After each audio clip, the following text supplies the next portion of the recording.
بسم اللہ الرحمن الرحیم۔ ایک موقع پہ حضرت جناب سیدنا عبداللہ بن مبارک رضی اللہ تعالیٰ عنہ کہیں جا رہے تھے کہ راستے میں کسی سید صاحب سے ملاقات ہوئی۔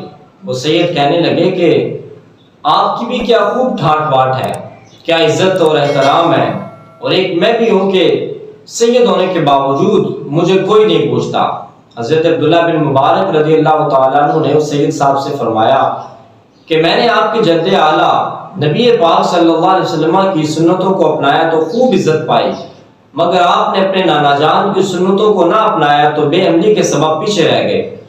سیدنا عبداللہ بن مبارک رضی اللہ تعالیٰ عنہ گھر گئے، رات سوئے تو نبی پاک صلی اللہ علیہ وسلم خواب میں تشریف لائے اور آپ کے چہرے نور پہ ناراضگی کے آثار تھے۔ عبداللہ بن مبارک رضی اللہ تعالیٰ عنہ نے نبی پاک صلی اللہ علیہ وسلم میں خدمت گزار ہوئے کہ یا رسول اللہ آپ مجھ سے کیوں ناراض ہیں؟ تو رسول اکرم صلی اللہ علیہ وسلم نے ارشاد فرمایا تم نے میری اولاد کو بے عملی کا طعنہ کیوں دیا؟ تم نے میری اولاد کو یہ کیوں کہا کہ وہ میری سنتوں پہ عمل پیرا نہیں ہے؟ آپ رضی اللہ تعالیٰ عنہ بے قرار ہو کے بیدار ہو گئے۔ صبح معافی مانگنے کی غرض سے سید زادے کو تلاش کرنے لگے۔ ادھر سید زادہ بھی حضرت جناب سیدنا عبداللہ بن مبارک رضی اللہ تعالیٰ عنہ کو تلاش کرتے ہوئے عبداللہ بن مبارک رضی اللہ تعالیٰ عنہ کے پاس پہنچا۔ سیدنا عبداللہ بن مبارک رضی اللہ تعالیٰ عنہ نے اپنا خواب سید زادے کو سنایا اور معافی طلب کی۔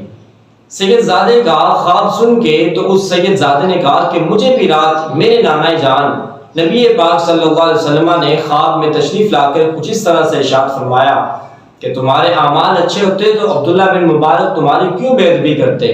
حضرت جناب سیدنا عبداللہ بن مبارک رضی اللہ تعالیٰ عنہ نے بصد ندامت سید صاحب سے معافی مانگی اور سید صاحب نے بھی گناہوں سے توبہ کر کے نیکیاں کرنے کی نیت کر لی۔